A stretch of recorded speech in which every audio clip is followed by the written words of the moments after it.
Livro do profeta Jonas. Capítulo de número 1. O verso é o de número 2. Jonas capítulo 1, verso 2. Se você nunca leu esse livro, ele é pequenininho, de apenas 4 capítulos. Vale a pena, 10, 20 minutinhos, no máximo, você lê o livro com facilidade. Verso 2. Levanta-te, deixa eu ficar aqui. Dispõe-te, vai à grande cidade de Nínive e clama contra ela, porque a sua malícia subiu até mim. Feche os seus olhos. Senhor nosso Deus e Pai, em nome de Jesus, eu quero te agradecer por tua palavra, por tudo aquilo que o Senhor tem feito até aqui, nesta noite. O Senhor moveu corações para te adorar em louvores, moveu corações para te adorar com recursos financeiros. Cremos que o Senhor curou nesta noite e agora o Senhor vai continuar falando conosco. Pelo poder do nome de Jesus, te agradecemos. Amém. Glória a Deus. Amém. Bom, eu quero ressaltar hoje rapidamente o relacionamento desse profeta com Deus e as coisas que Deus vai fazer através deste homem, mudando este homem de lugar. Em alguns momentos até parece que o Jonas está tomando algumas decisões erradas. Mas nós vamos ver como Deus faz para desempenhar seu desejo, sua vontade, e como Jonas vai mudando de ambiente, e para onde ele vai, Deus vai fazendo coisas no ambiente, mas vai também moldando o seu profeta. O verso que nós lemos define um nível altíssimo de intimidade entre Jonas e Deus. O pobre mortal Jonas, limitado como todos nós, ferido por circunstâncias da vida, é capaz de ouvir a voz de Deus.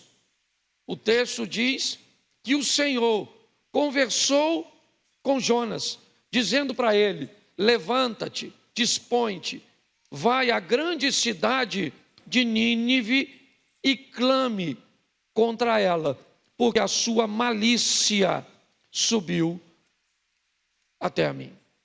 Note que na ótica de Deus, Nínive está com um estilo de vida que não o agrada.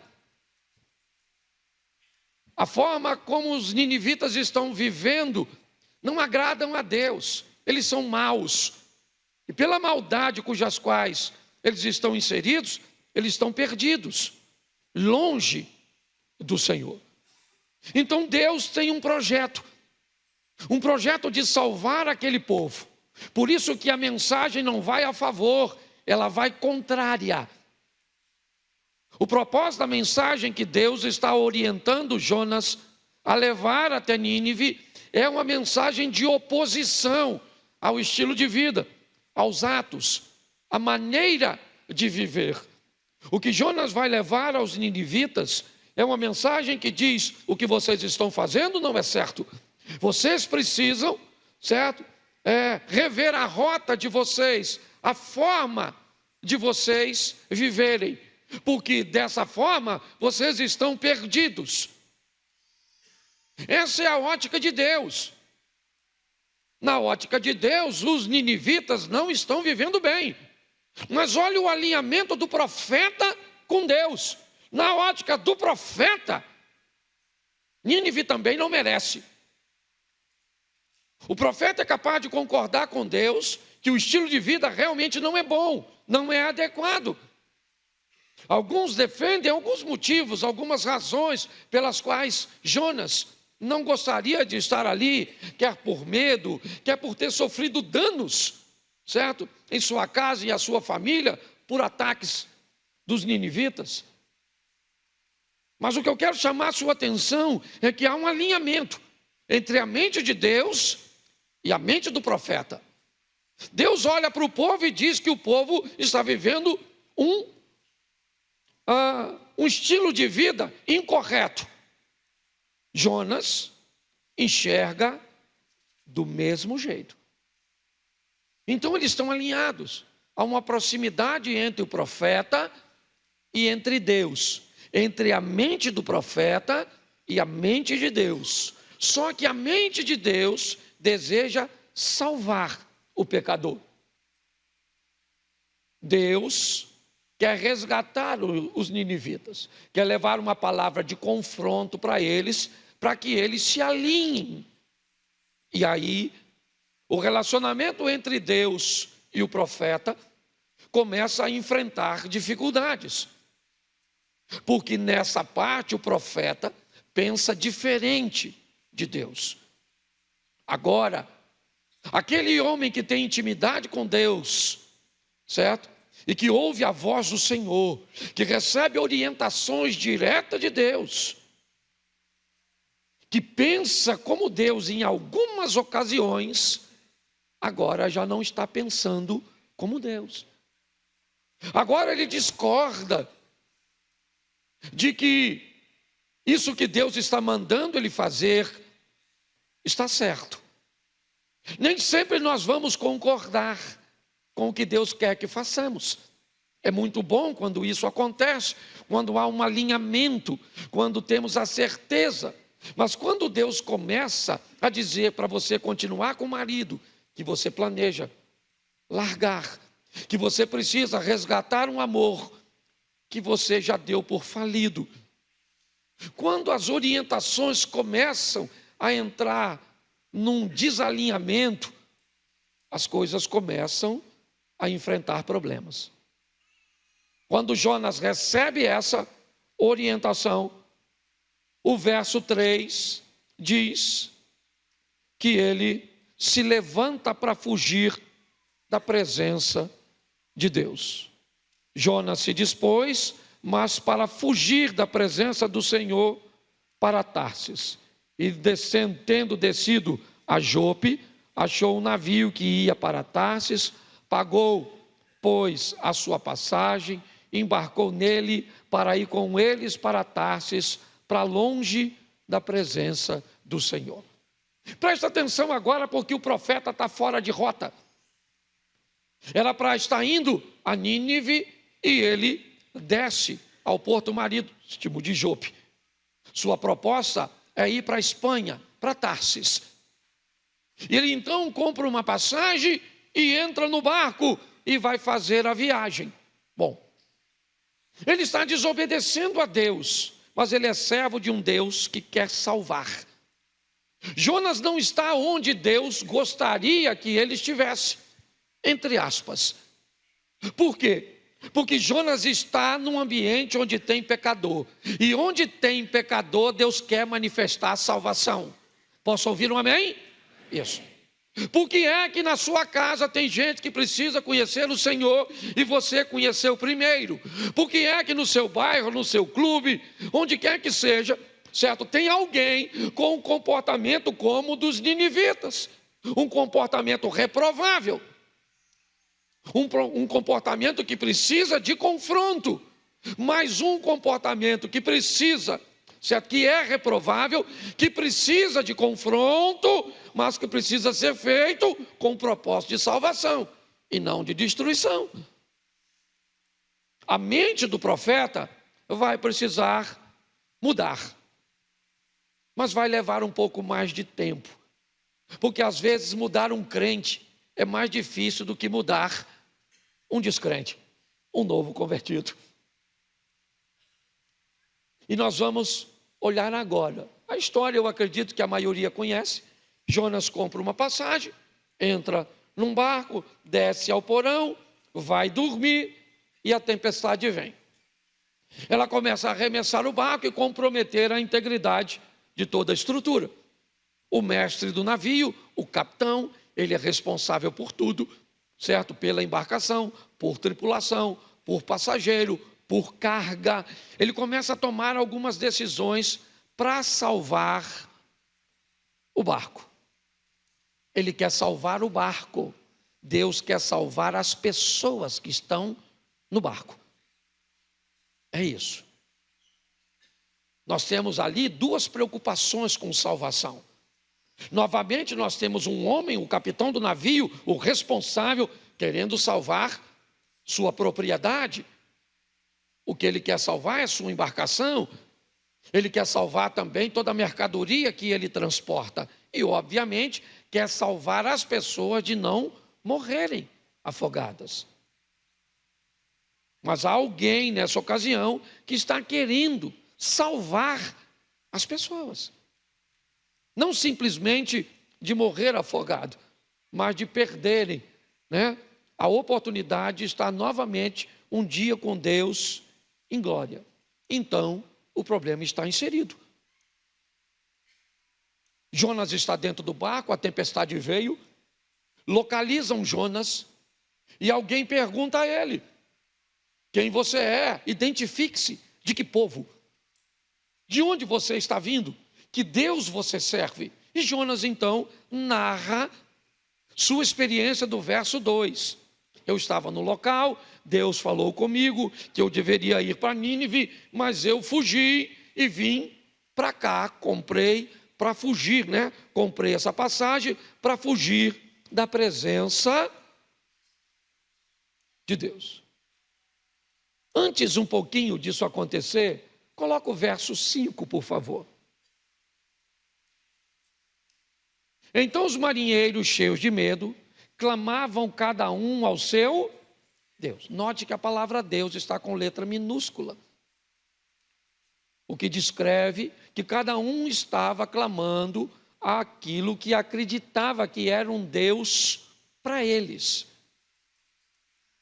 Tá certo? A tempestade está acontecendo e eles começam a clamar cada um ao seu Deus, usando estratégias, Quando o capitão viu que não daria para salvar tudo, vamos salvar pelo menos a embarcação e as vidas. Vamos criar mais flutuabilidade, deixando o barco mais leve. Jogam fora a carga. Tá certo. Cada um clama ao seu. Jonas, então, conta a sua história. Tá certo? E o verso 14. Põe o 14. Então clamaram ao Senhor e disseram: Senhor, rogamos que não pereçamos por causa da vida deste homem. Preste atenção que agora, aqueles que clamavam no verso 5, cada um ao seu Deus, estão em unidade clamando cada um ao Senhor, ao Deus de Jonas. Quando eles viram o que Deus de Jonas era capaz de fazer com um homem, a força que era capaz de tratar um desobediente, desalinhado com ele, eles deixam o verso 5, vão para o verso 14, cada um agora clamando ao Senhor. Então note que há um movimento dentro daquele barco, que o verso 16 vai, põe para a gente, por favor. Temeram, pois, estes homens em extremo ao Senhor e ofereceram sacrifícios ao Senhor e fizeram votos. Bom, agora está resolvido. O problema está resolvido. Certo? Temeram ao Senhor, fizeram votos ao Senhor, ofereceram sacrifícios ao Senhor, e agora aquele barco sabe quem é o Deus verdadeiro.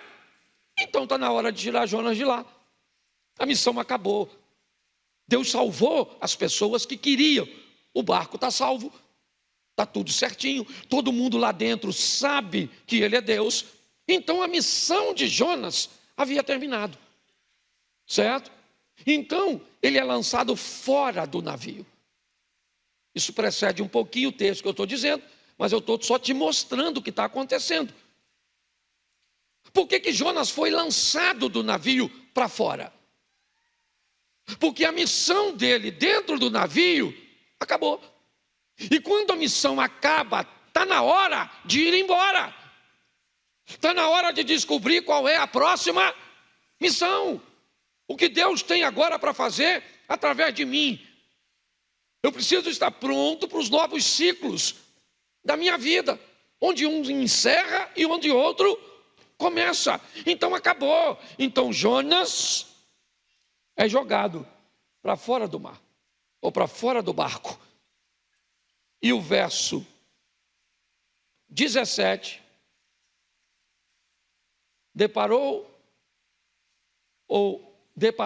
que tradução ruim é essa, hein? Eu vou ficar com a minha, pode tirar daí, por favor. Depois troca. Certo? Mudou? O Senhor ordenou um grande peixe que engolisse o Jonas. E Jonas esteve 3 dias e 3 noites no ventre do... Presta atenção. Assim que jogou Jonas fora do barco, o texto diz que o mar se acalmou. Então a situação de quem estava no barco ficou tranquila, sim ou não? Mas a de Jonas não. O mar ficou calmo para o barco e ficou calmo para Jonas. Por quê? Porque o processo foi cumprido no barco, mas ainda não foi em Jonas. Então Deus facilitou a vida dos que estão no barco e já descobriram, e já aconteceu o que Deus queria, mas Jonas ainda precisa aprender uma lição. Então a história, o cara no Chile engoliu com caiaque e tudo. Viu? Certo? Mas graças a Deus devolveu. O cara, achei até que era Jonas. Certo? Mas estava de caiaque. Eu falei, não. Tá certo. Mas presta atenção. Agora, lá do ventre do peixe, o Jonas vai orar ao Senhor. Ele vai clamar ao Senhor. E a oração que ele faz é algo sensacional. Vamos lá. Na minha angústia, clamei ao... Isso. Lembra desse texto? Alguém lembra dele? Na verdade, ele não está orando, ele está recitando o Salmo 120. Na minha angústia, aí eu clamei ao Senhor. Lembra? Falando da alma dele. Livra-me, Senhor, da língua enganosa. Que será dado à língua enganosa? Brasas vivas de zimbros, setas, né? Todo o texto do Salmo 120. Ele está clamando e dizendo, na minha angústia, clamei ao Senhor e Ele me respondeu. Ele está recitando o Salmo 120, agora em sua oração. Mas, no verso 9, 2:9, me ajuda aí, irmão. Esse computador nosso, só a graça do Eterno. Mas com a voz do agradecimento, eu te oferecerei o que votei ao Senhor pertence. Preste atenção. Olha a conversa que ele está tendo com Deus. O que Deus está querendo com tudo aquilo? Salvar Nínive. Certo? Ele queria? Não. Então ele foge, entra no barco e Deus diz, então tá bom, vou te usar para salvar essa turma que está no barco. Salvou a turma que está no barco? Então sai do barco e vai. Agora está no ventre do peixe. Aí ele diz, Senhor, né? Ou na minha angústia clamei ao Senhor. E agora ele ora a Deus e diz o quê? O que eu votei pagarei. Porque a salvação pertence ao...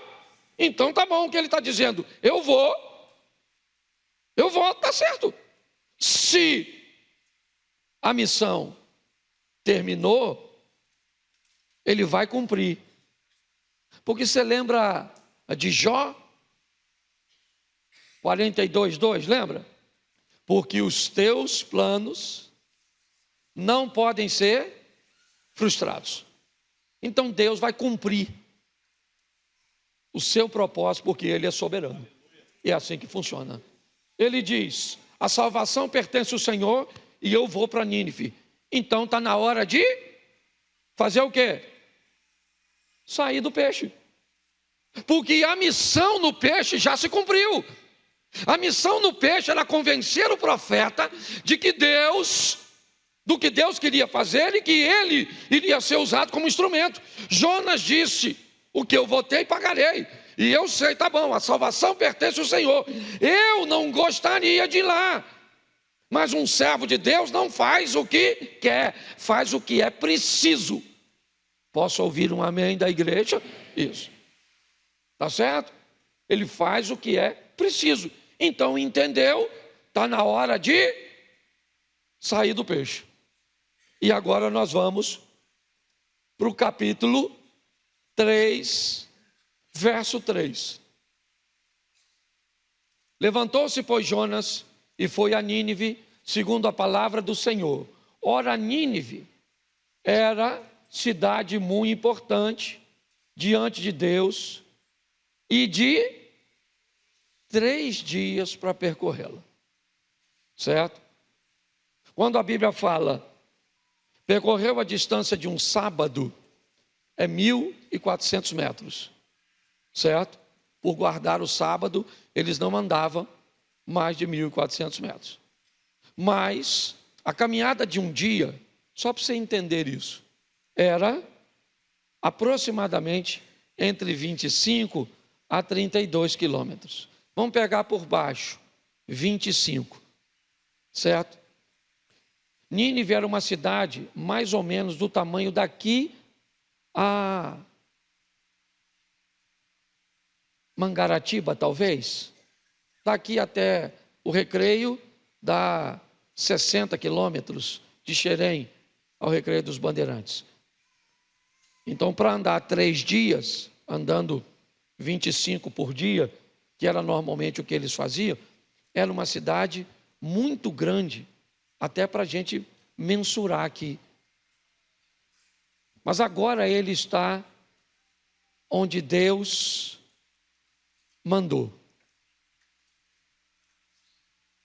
E ele prega naquela cidade, e toda a cidade, até o rei da cidade, se arrepende, demonstra arrependimento, tá certo?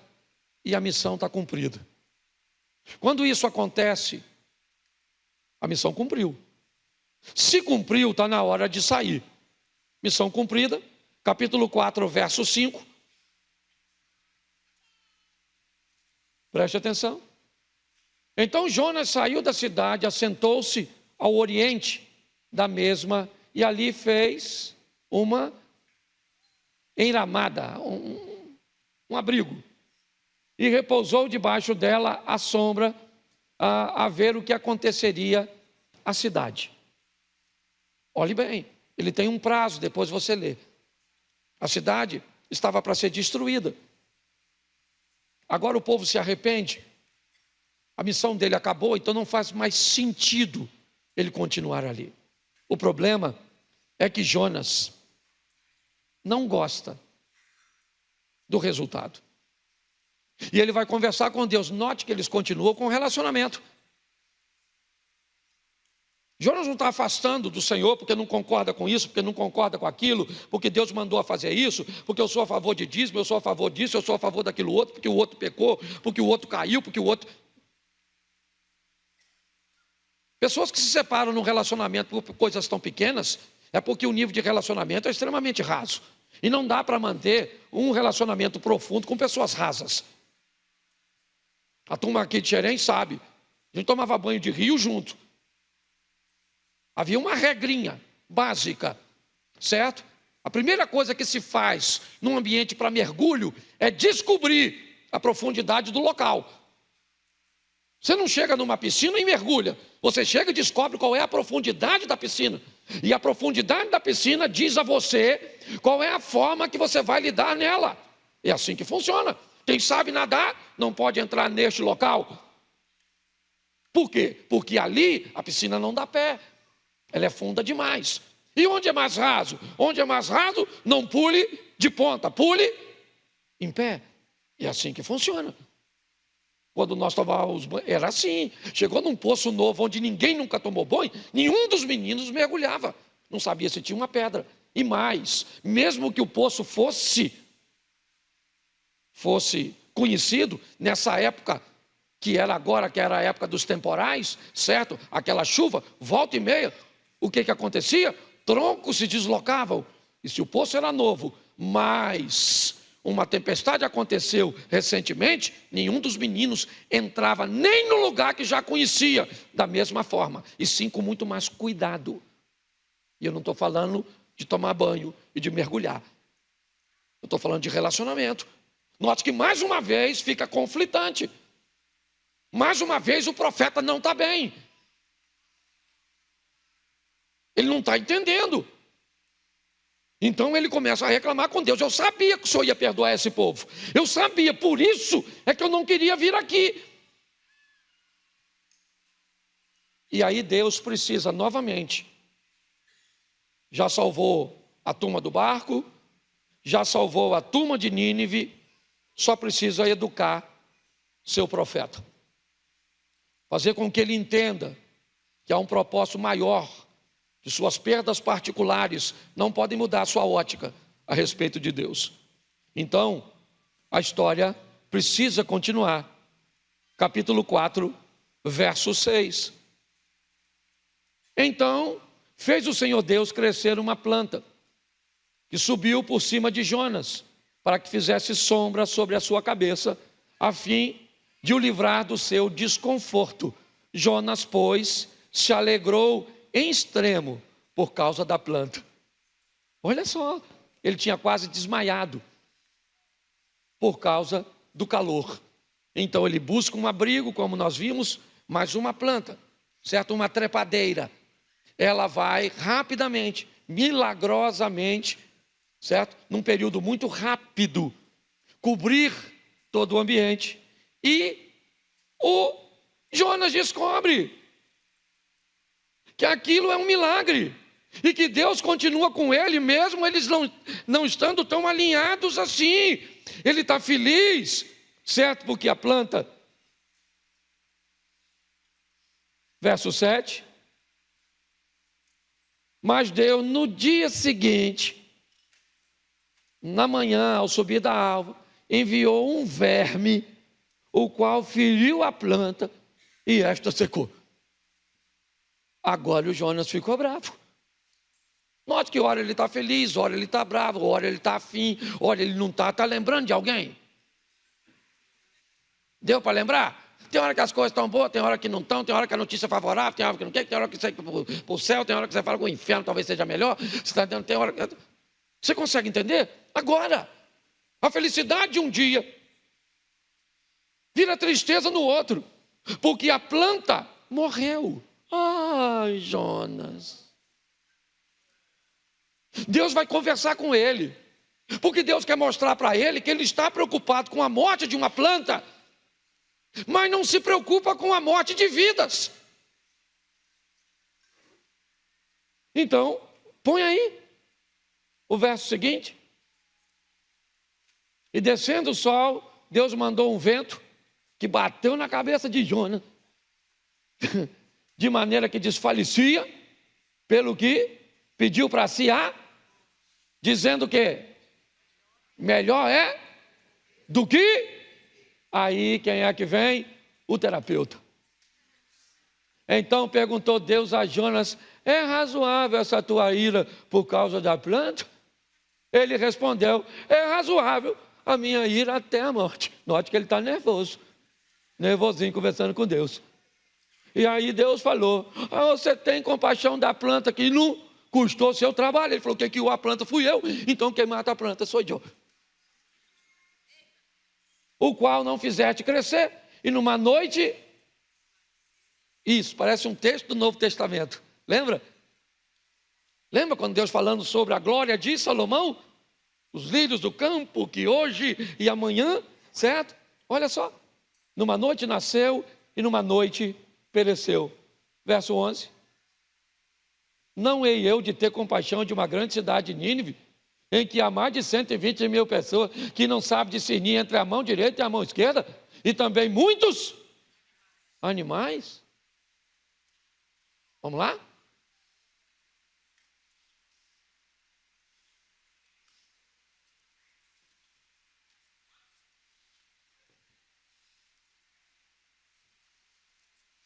Foi porque o texto acabou.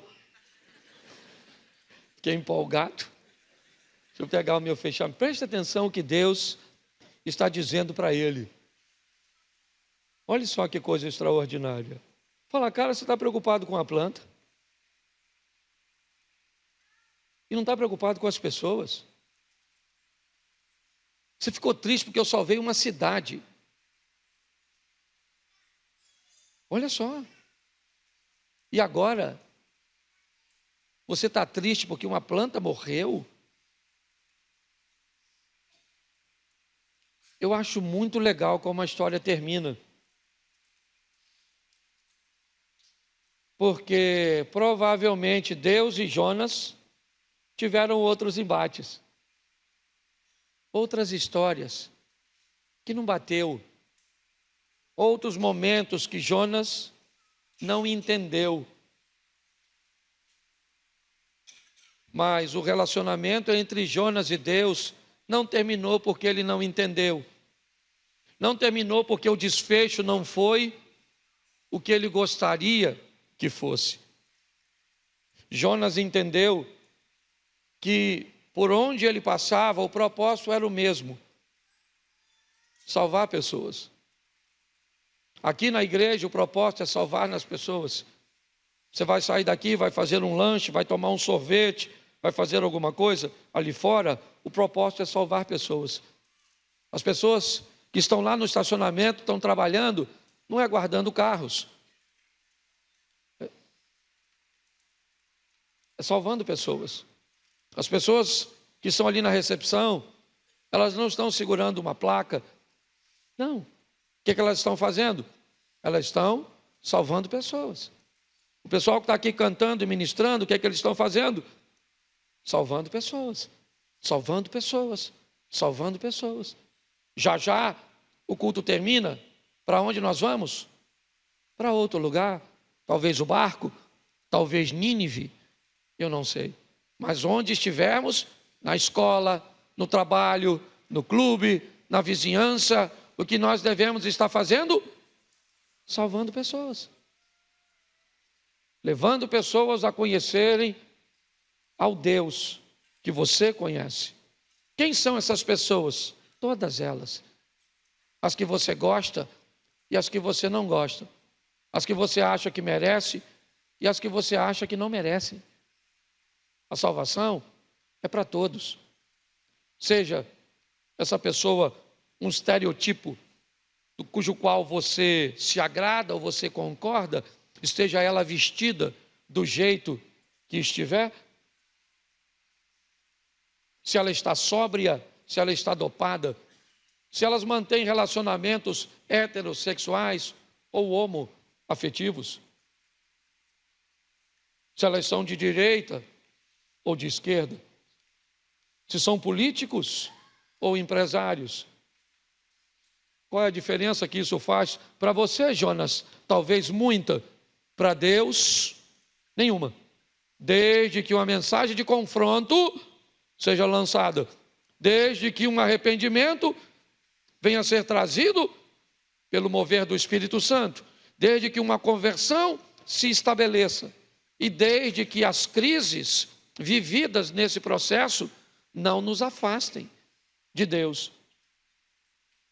Essa ausência nossa de entendimento da totalidade, que faz com que eu não queira que aconteça assim, eu não concordo com aquilo, reclamo de uma coisa, mas tolero outra, certo?